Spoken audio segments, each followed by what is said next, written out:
Once again, welcome to History Makers. On this episode, I'm privileged to interview my good friend, the one and only, Daddy Owen.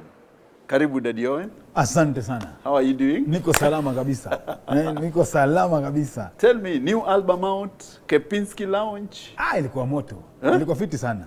New album, this is my 6th album. The album inaitwa Chapter 4. Why Chapter 4? In the 6th album. But everyone is asking that question. Everyone is confused and beginning the 4th album. Yes. The main reason is because for me, every album tells a story of who I am, and I have a theme around it. Yeah. So this album talks more about how I was. I was more like in the wilderness. Now I'm coming out of it to go start preaching the word of God. It's based on the book of Matthew 4. So that's the most important thing about it. Everyone should know that after this album, there's a new face of Daddy Owen. So you're the wilderness. Yes. I'll come to the wilderness. Yes. But the production, yes. Is it our friend Lucas Bikedo as part of producing? Yes, Lucas. The production is I like to do like a fruit salad, whereby, of course, I have Lucas on the production. I have Ihaji on the production. I have Musiwaka on the production. I have Sav Beats on the production. I have my crew from Eldoret on the production. And at the same time, I have like few international producers here and there. Collaborations? Yeah, I've done collaboration with a lady called Judy Stevens, and then I've done with my younger brother called Sledge. Of course, I've done with Danko Kamakawa, and then there's one I've done with Bella Combo from Tanzania, and then another one I've done with Nakaya from Tanzania. So Nakaya, Daddy Owen, those are, of course, Sledge, your brother, I know him. Yes. He's been a good upcoming artist in the gospel scene. But is it the Lingala beat? Is it? Are you still doing the Kapungala side of system, or is it a mishmash of all the sounds? It's more of because what I decided, I picked like a few young artists who can help me to write like a new vibe that is happening right now. Because sometimes if you're not careful, I've been here for like 19 years now. Next year I'm celebrating 20 years in the industry. If you're not careful, there are phases in this industry. And every now and then, like after 5 years, there's a new genre, new sound, and all these things are being born each and every day. So for you to make sure that you morph to the next level correctly, or you at least you make sure that you go into the next stage knowing that you understand what's happening in the industry right now. You need the young, I call them the young cats, to help you even to write differently, to get a different sound. So it's a mixture of Afrobeat, South African sound, Kenyan sound, and all that. No Lingala? Of course, the Lingala is because system ya Kapungala is because yes. So when you are composing this album, you said you're coming from the wilderness. So what was the drive? Because you stayed for quite a while, a long time without an album coming out. Yeah. I think 2-3 years? More than 3 years. My last album was 2016. 2016, yeah. So why now? Of course, I had more of a breakdown here and there when it comes to, it's well known out here about my marriage, and when it comes to more like, for me mentally, I was struggling with so many things that were affecting me, and I couldn't even focus to produce a full album. So right now, I'm in a very good state of mind whereby I can sit down, write an album, compile, and then even launch it. And I thank God for that. Thank you. I think it's good to get out of that hole. Yeah. How did you get out of it? How did you get out of all this, the charade, the fight, and then to get sober and just make sure that you do your music? For me, it's a mixture of everything around me, as in there's more of the music, there's more of family, there's more of friends, people who are there for me at that time, and standing together and telling me, Owen, even stories guys write to me on my inbox and tell me, hey, but Daddy Owen, I've been through the same thing and I came out of it. Right now I'm 2 years down the line and I'm okay.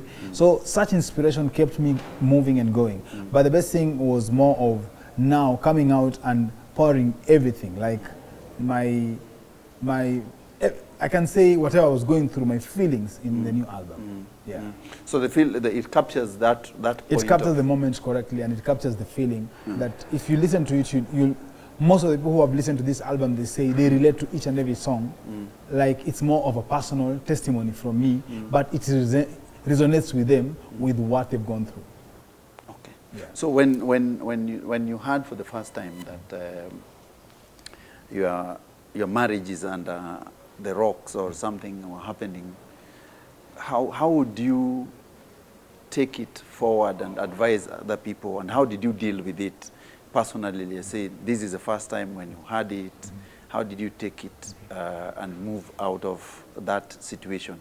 And especially when you get to, it comes with a lot of depression, and how did you fight all that?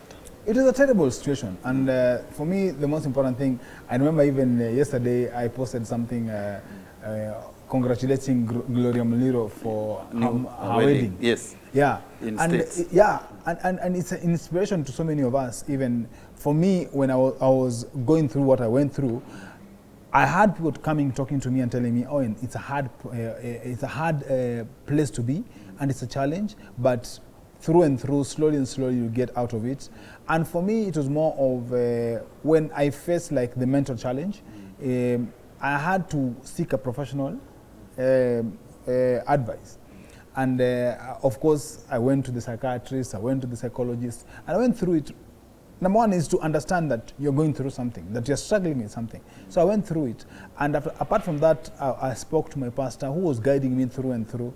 And I spoke to people who've been there, who were telling me, but whatever you're going through is not easy, it's hard, it's challenging, but this is how you should come out of it. But at the end of the day, it depends with you as a person. What's your will?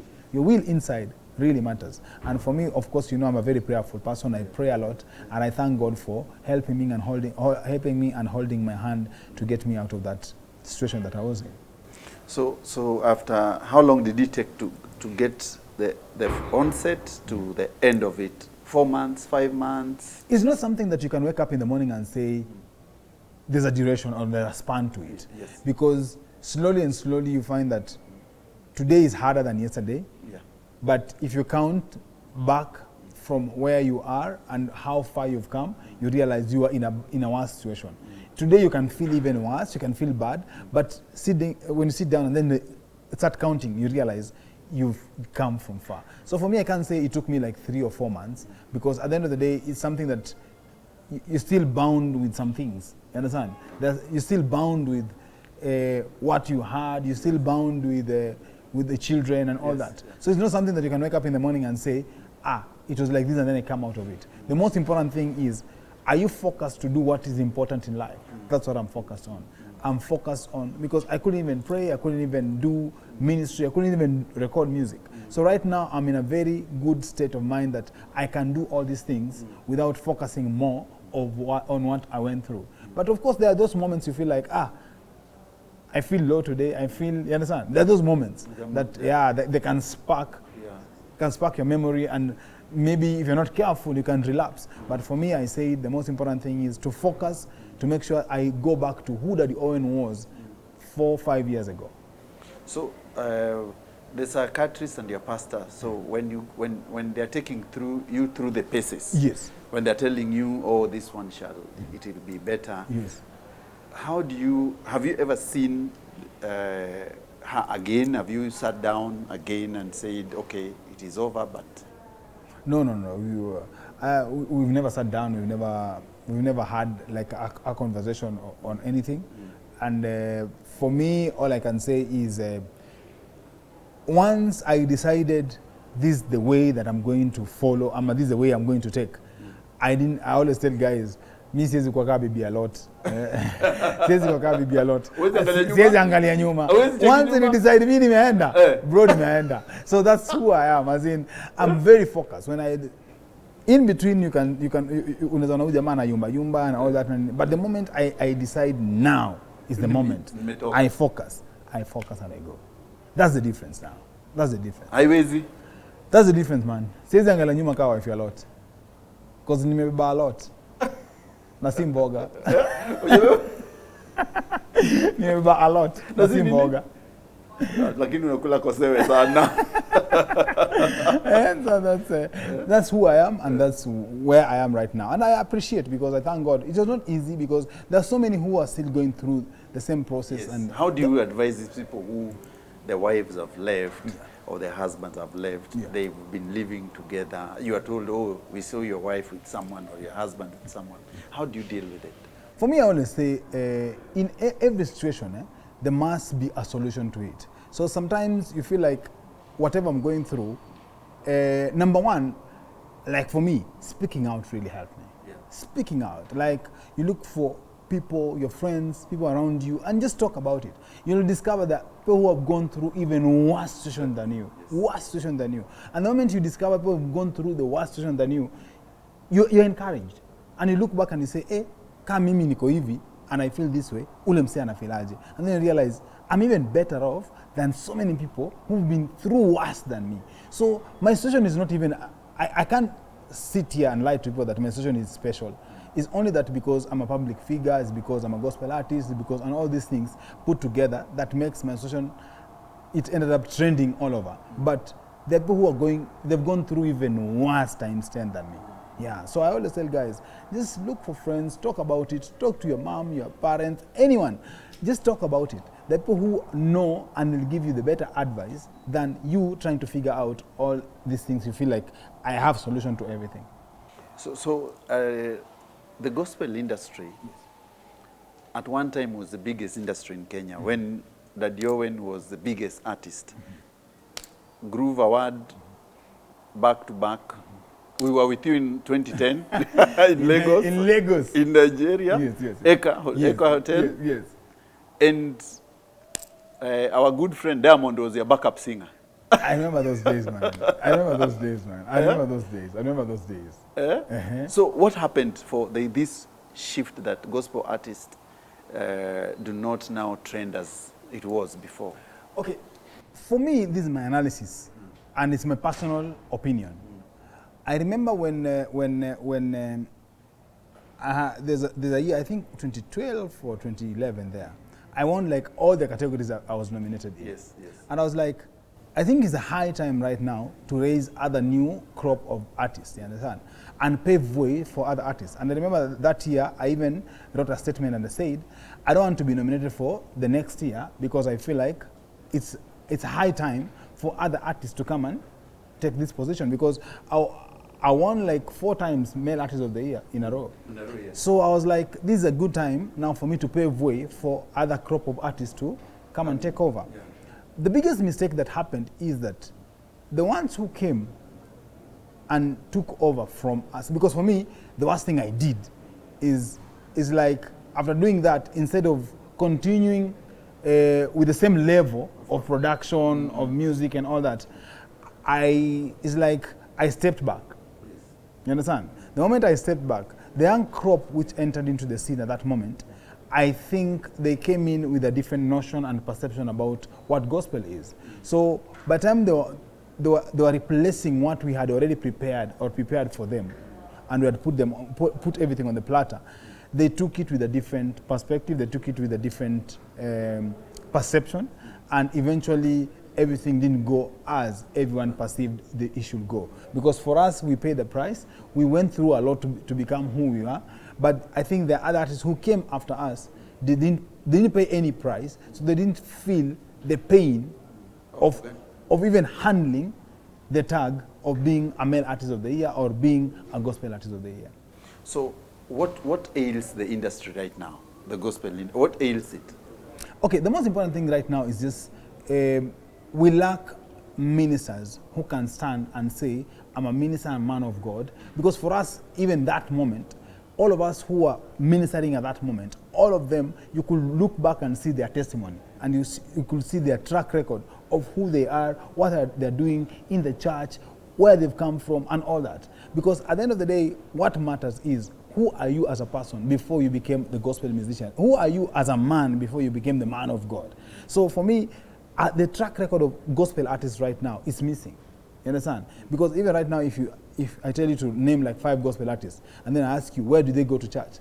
So many of us don't know. Do they have home churches anymore? You understand? That's the point. So it's a lot of things We can't pinpoint one, but it's a lot of things. Is it commercialization of gospel artists? That's what I'm saying. At the end of the day, it's a lot of things, and even commercialization is another thing, because even for us when we started, I remember the first time I was paid like good money, it's after 9 years in the industry.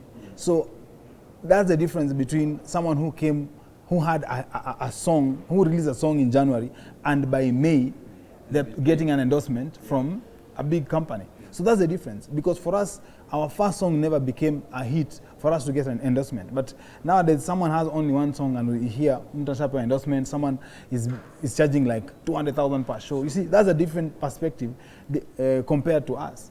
So there are those things which is the foundation, which is very key, that is missing. For us, we had, of course, pastors who are working with us, people who are working with us, and it was so difficult because our foundation was so strong, because we knew where we come from, and we wouldn't want to let the industry slip back to where it was. So the biggest challenge in the gospel artists today, in industry today, is that most of the gospel artists don't go to church. Most of them don't even That's go one to of church. them. You see, yeah? That's one of them, because I can sit here lie to you that I go to church every Sunday, maybe I don't go to church. Yes. You see, at the end of the day, it's more than even just going to church. It's you as a person. Because the content that you carry, I always say a gospel musician should be a vessel. Number one, a vessel should be clean. If you find a cup right now here and you want to take water, the first thing you look at it if it's clean. And then number two, the cup should be empty.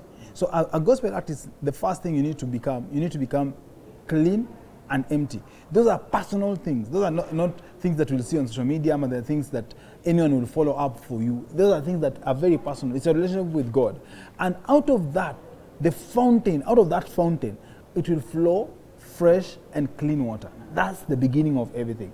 Because people can lie to you. I can go to church every Sunday, but deep down, I'm not who I'm saying I am. Because I can't even, right now, so many gospel artists can't even quote a Bible verse and explain and give an explanation to what the Bible is saying. Yes. You understand? Yes. So, you see, it just shows you where is your spring, where is your foundation, where is that water coming from?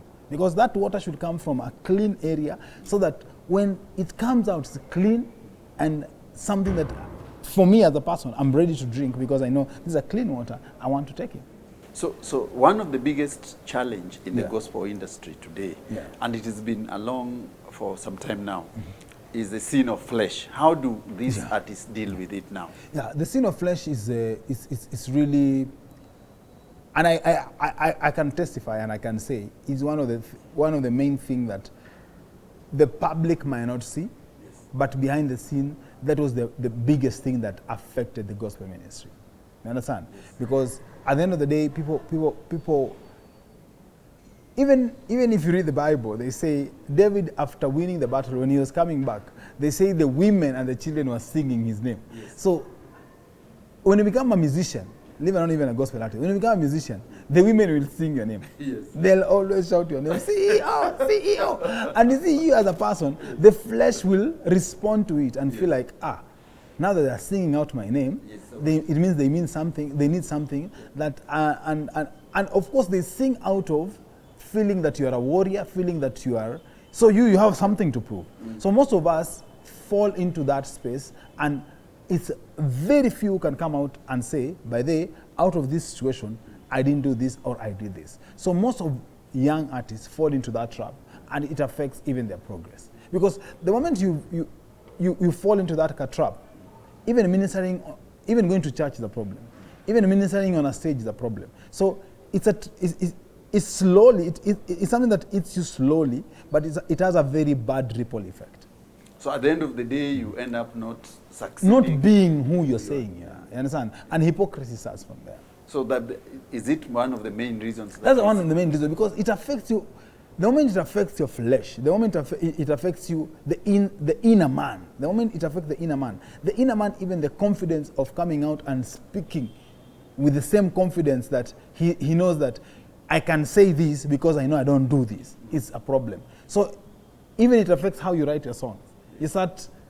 Your songs start lacking the deep content, because this song, I always say, as a gospel artist, the song should minister to you. Yes. And if song come in a kukashifu mwenyewe, you can't even release it. You understand? You can't even release it because in a kukashifu mwenyewe, because you know, you can't write on something that you know, you're telling someone, stop having premature sex. Yes. And you mwenyewe unajua kila siku have. You understand? So you'll avoid even touching on those sensitive issues. And the moment you avoid touching on the sensitive issues, even the fans will feel you're missing the mark. Yes. And they can't tell exactly, they can't tell you exactly, but slowly they'll start seeing how you're drifting away from the main mark. And is there hope for gospel industry now? I always tell people, the gospel has been there before we were born, yes, and we'll die and leave it here. Yes. God always raises people. It doesn't matter who you are. By the time God was raising Elijah maybe at that moment thought he's the only one who can carry the message. You understand? But he had to be lifted, taken to heaven, and Elisha akabaki na akapewa mantle. So God never lacks people to send. He never lacks people to send. It's only for us who think that we are worried that, oh, no, it can never die. The Bible is still the same. The word of God is still the same. Jesus is the same yesterday, today, and forever. So if we say today we are looking for the way forward, yes, of the industry, yes, and to look at the top artists, yes, is there any hope that we will get back to reclaim the mantle of big songs, big artistry, deep word?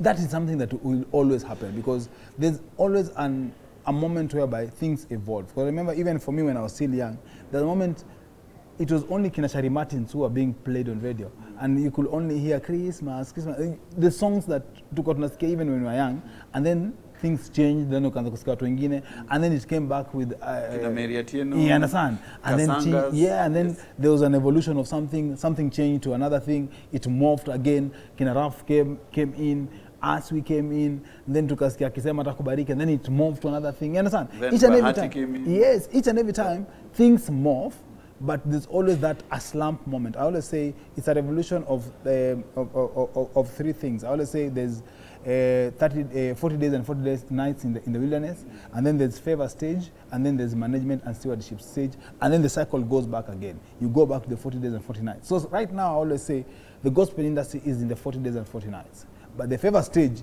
is whereby now you'll see the fruits, you'll see the songs, you'll see the big artists, you'll see all these things. That's the favor stage. Now, since our 2010 Lagos MTV. yeah, I remember that time. When some people tried to rob us. Yes, I remember that time. I remember that time. Have you ever met Simba and do you guys communicate? Diamond, even the first days when we used to come here for Safaricom events and all that, we used to communicate a lot and we used to talk a lot. But I think as time goes by, we've been drifting away because, I've been drifting apart because, of course, it's busy, I'm busy and all that. And but it's someone who you remember very well, we were very tight when in Nigeria and all that. Yeah. So he's a nice guy. Diamond is a nice guy.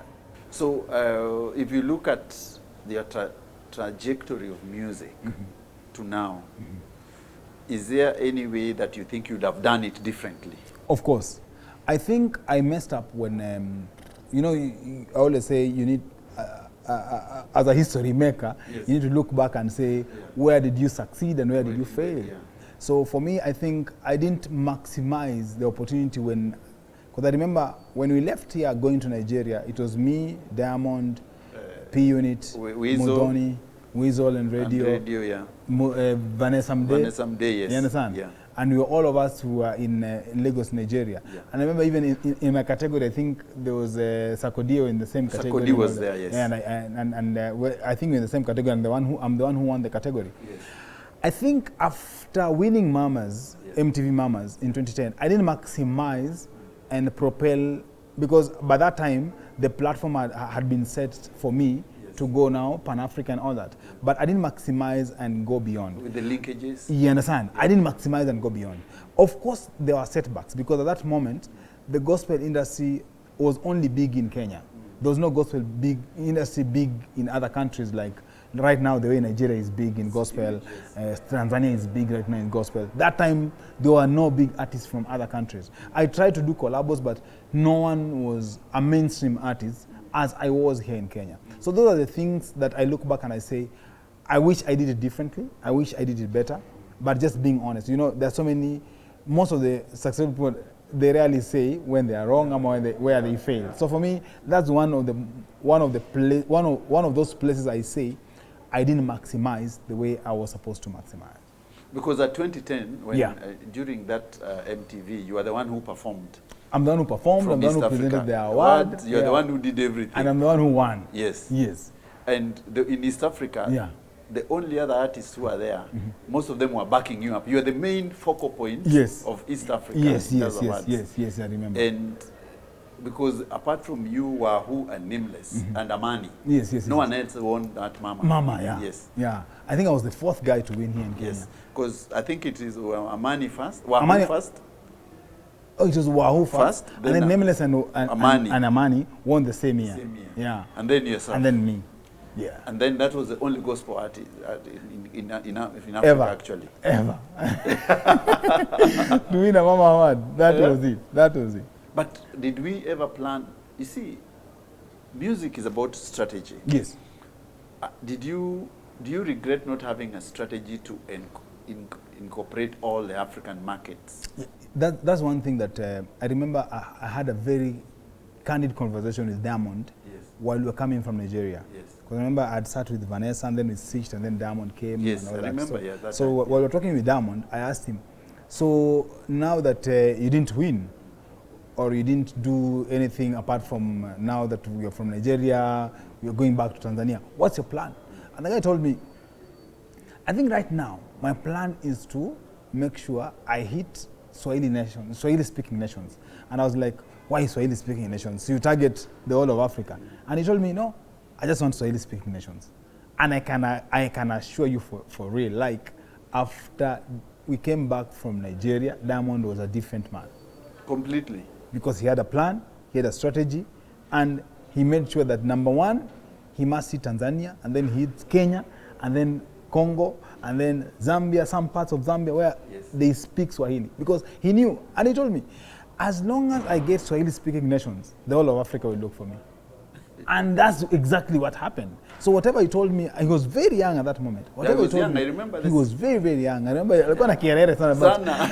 he was very young. But whatever he told me, I've seen it come to fruition. So I think all these things, as much as there are other things which happen behind the scenes, strategy is very important. You need to be very strategic in everything and planning, because he looked at it from a corporate point of view than just an artist point of view. Because most of us artists here in Kenya, we look at things the way we understand. We hold everything. We hold our social media platform, we hold our production, we hold our plans, our vision.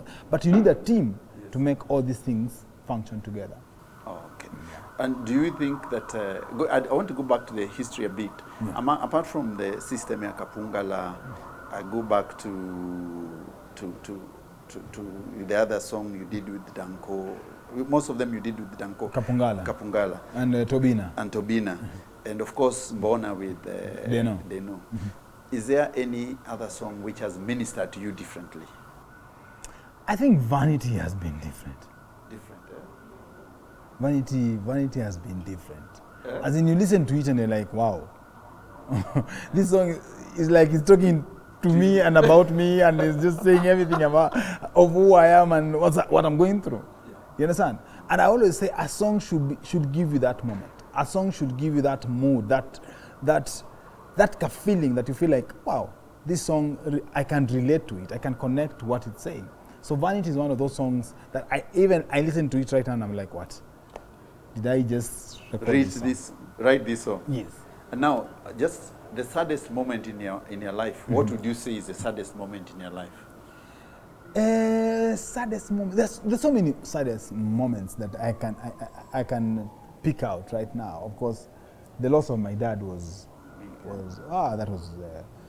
I remember very well what was happening. I can remember vividly what I was watching. I remember how I received the call. I remember all those things because it was my dad was more of like my hero. You know, those people who you look up to, and he didn't go to school. He came to Nairobi. He hustled his way out. He made sure that we went to school, and he made sure we became who we are today. So it was a very sad moment. And of course, even the process, what I went through last year is one of those deep moments that you look back and you're like, why did I have to go through it? But eventually you say, some things ziletwa kwa hii dunia sisi binadamu natupitia, si wanyama. Umoja renegades. Umoja renegades. Those days, Pia, I look back and I say, I enjoyed the moment being in the Umoja renegades, but at the same time, it left me the mark that I live with it forever. You know, that's a very sad story, but we were there. Yeah. You remember, we've been with you. Kabisa? Eh? Through and through. Through and through. Through and through. Eh? Yes. So, apart from, so what would you say it was the highest point of your life? My career or my life? Career and life, both. I think the highest in my career is more of... my career, I think, is Mama's Nigeria. Nigeria. That was just amazing because, number one, I remember when I recorded the video, I tried to send it to MTV, and I was told they don't play gospel music. Yes. So eventually when they started playing, I was like, oh, wow, they are playing my song and it's gospel. Yeah. Number two, when I received the call that I've been nominated for Mamas, I was like, wow, how can they nominate me and I'm a gospel artist? Number three, when I was given a chance while we were in Nigeria to present an award, I was like, wow, how can they give me a chance to present an award? Number four, they gave me a chance to perform, and I was like, wow, how can they give me a chance to perform? And then number five, the ceiling, the icing on top of it, winning it was just amazing. And at that moment, I didn't feel like it was big. But when we were coming back, you know, in that plane, when we were coming back on that KQ flight, I looked back and I was like, all these stars, I'm the only one who's carrying the trophy home. No one, not Professor J, no one. And I was like, wow, this is big. That's the moment I realized this is big. That is the moment I realized this is big.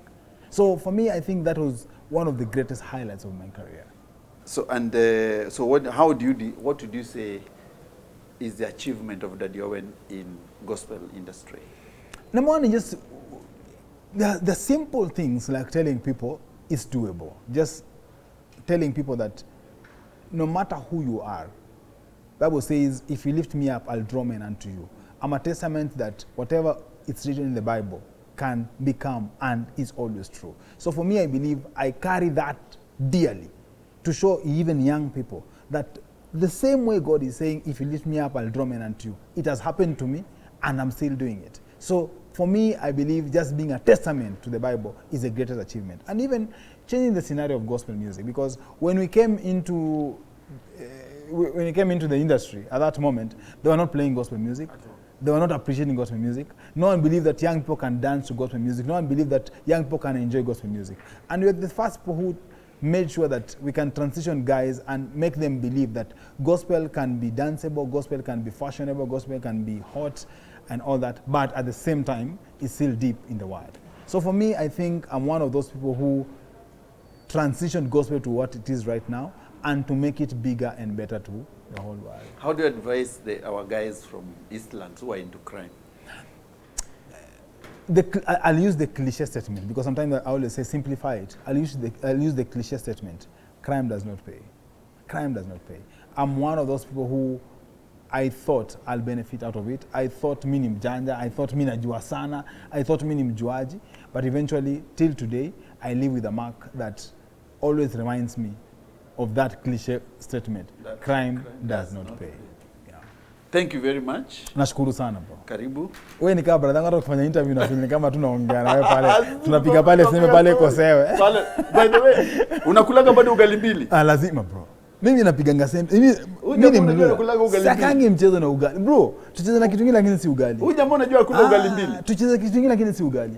Mimi ni Mluya bro. Hii imejengwa na mbao, imejengwa na ugali bro. Imejengwa na ugali. Imejengwa na ugali. Fridge yako ni Rafton ni gani imejaa? Yangu ijaja. Cause unga sikangi kwa fridge. Nakumbuka kuna watu watatu wanakulaga ugali Kenya. Rafton, Daddy Owen na Ford.